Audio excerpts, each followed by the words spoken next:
अगर तुम्हारा आज सुखपूर्ण नहीं है तो दुखपूर्ण आज से सुखपूर्ण कल कैसे निकलेगा? थोड़ा सोचो।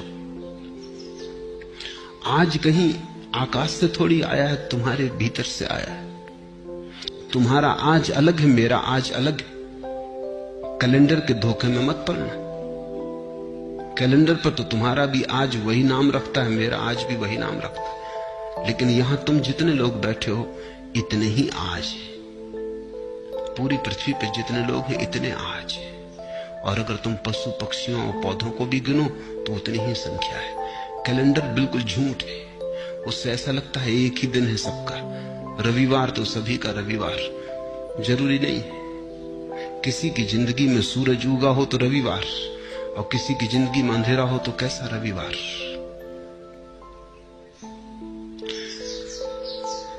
आज कहीं आकाश से नहीं उतरता है, समय कहीं बाहर से नहीं आता है। समय तुम्हारे भीतर से पैदा होता है। तुम ही आज को जीकर कल को पैदा करोगे। तुम्हारे ही गर्भ में निर्मित होता है कल। कल निर्मित हो रहा है आज। और इसलिए मैं कहता हूं आज और अभी जी लो, और इतने आनंद से जियो, ऐसे भरपूर जियो कि जो तुम्हारे गर्भ में निर्मित हो रहा है वो भी रूपांतरित हो जाए, वो तुम्हारे आनंद को पकड़ ले। अगर आज तुम दुख में जी रहे हो, कल की आशा कर रहे हो सुख की, आशा से पैदा नहीं होगा कल। कल तो तुमसे पैदा होगा। तुम जैसे जी रहे हो उससे पैदा होगा, तुम्हारे अस्तित्व से पैदा होगा, तुम्हारे सपनों से नहीं। समझो, एक मां बीमार है और उसके गर्भ में एक बेटा है और रुग्ण है और शरीर जराजीर्ण है। बेटा तो इस जराजीर्ण रुग्ण शरीर से पैदा हो। मां चाहे सपने कितनी देखती हो कि बेटा बड़ा स्वस्थ होगा, महावीर जैसा स्वस्थ होगा, इससे कुछ हल नहीं होने वाला। इस सपने से बेटा पैदा नहीं होने वाला। बेटा तो सच्चाई से पैदा होगा। तुम्हारा कल तुम्हारे सपने से पैदा नहीं होगा, तुम्हारे आज की असलियत से पैदा होगा, हकीकत से पैदा होगा। तुम आज क्या हो? अगर तुम नाच रहे हो तो तुमने आने वाले कल के लिए नाच दे दिया। अगर तुम प्रमुदित हो, प्रफुल्लित हो, तो कल का फूल खिलने ही लगा, क्योंकि जिस फूल को कल खिलना है उसकी कली आज ही तैयार हो रही है। प्रतिपल तुम अगला पल पैदा कर रहे हो। प्रति क्षण अगला क्षण तुम्हारे भीतर निर्मित हो रहा है, तैयार हो रहा है। तुम सृष्टा हो। तुम अपने समय को खुद पैदा करते हो। इसलिए मैं तो कहता हूं आज जियो, लेकिन तुम्हें लगता है वर्तमान जीने जैसा नहीं लगता। अगर वर्तमान जीने जैसा नहीं लगता तो कल भी तो वर्तमान होकर ही आएगा, फिर वो भी जीने जैसा नहीं लगेगा। परसों भी वर्तमान होकर ही आएगा, वो भी जीने जैसा नहीं लगेगा। तो इसी को तो मैं आत्मघात करना कहता हूं। तो तुम आत्महत्या कर रहे हो, जी नहीं रहे हो। जीने का कोई और उपाय नहीं है, आज ही है और आज ही जीना है। जीने जैसा लगे या न लगे इससे कोई फर्क नहीं पड़ता। जीने का और कोई ढंग है ही नहीं। जीना तो यही होगा। कल के भुलावे में मत पड़ो। कल के भुलावों ने बहुतों को डुबाया है। आज जियो। ये क्षण खाली न चला जाए। ये क्षण अवसर है, इसे तुम ऐसा ही मत गंवा देना। कुछ बना लो इसका, कुछ रस ले लो इसमें, कुछ भोग लो इसे, कुछ पहचान लो इसे। इसका स्वाद उतर जाने दो तुम्हारे प्राणों में। ये ऐसा ही ना चला जाए, क्योंकि अगर समय ऐसा ही जाता है तो समय को ऐसे ही चले देने की आदत मजबूत होती चली जाती। फिर धीरे धीरे समय को गंवाना तुम्हारी प्रकृति हो जाती। भोगो इसे, चूसो इस क्षण को, निचोड़ लो इसको पूरा। इसका रस जरा भी छूट ना जाए।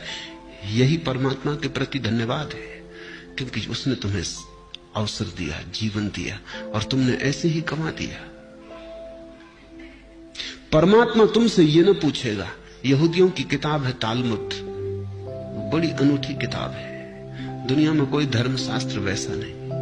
तालमुद कहती है कि परमात्मा तुमसे ये न पूछेगा कि तुमने कौन कौन सी गलतियां की। गलतियों का वो हिसाब रखता ही नहीं, बड़ा दिल है। परमात्मा तुमसे पूछेगा तुम्हें इतने सुख के अवसर दिए, तुमने भोगे क्यों नहीं। गलतियों की कौन फिक्र रखता है, भूल चूक का कौन हिसाब रखता है। वो तुमसे पूछेगा इतने अवसर दिए सुख के, तुमने भोगे क्यों नहीं। तालमुद कहती है एक ही पाप है जीवन में, और वो है जीवन के अवसरों को बिना भोगे गुजर जाने देना। जब तुम आनंदित हो सकते थे आनंदित ना हुए, जब गीत गा सकते थे गीत ना गाया, सदा कल पर टालते रहे, स्थगित करते रहे। स्थगित करने वाला आदमी जिएगा कब, कैसे जिएगा। स्थगित करना ही तुम्हारे जीवन की शैली हो जाती। बच्चे थे तब जवानी पे छोड़ा, जवान हो तब बुढ़ापे पे छोड़ोगे, और बुढ़ापे में लोग हैं वो अगले जन्म पे छोड़ रहे हैं। वो कह रहे हैं परलोक में देखेंगे। यही लोक है एकमात्र, और यही क्षण है सत्य का, यही क्षण है। बाकी सब झूठ है, मन का जाल है। लेकिन अगर तुम्हें अच्छा लगता है, तुम्हारी मर्जी। तुम्हें अच्छा लगता हो तो मैं कौन हूं बाधा देने वाला। तुम सपने देखो, कभी ना कभी तुम जागोगे, तब रोओगे, पछताओगे। तब तुम पछताओगे कि इतना समय यूं ही गंवाया। और ध्यान रखना, जीवन में जितना दुख भर लोगे, जितने आंसू घने कर लोगे, जितना पछतावा हो जाएगा, उतना ही कठिन हो जाता है रोकना फिर दुख को, आंसुओं को। कभी तुमने ख्याल किया, हंसी तो एकदम रुक जाती, रोना एकदम नहीं रुकता। तुम हंस रहे हो एकदम रुक सकते हो, रोना एकदम नहीं रुकता। थमते थमते थमेंगे आंसू। रोना है कुछ, हंसी नहीं है।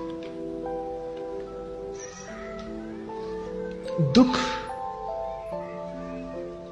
ऐसा सरोबोर कर लेता है, दुख ऐसी गहराइयों तक प्रविष्ट हो जाता है, तुम्हारी जड़ों तक समाविष्ट हो जाता है कि फिर तुम उसे रोकना भी चाहो तो कैसे रोको।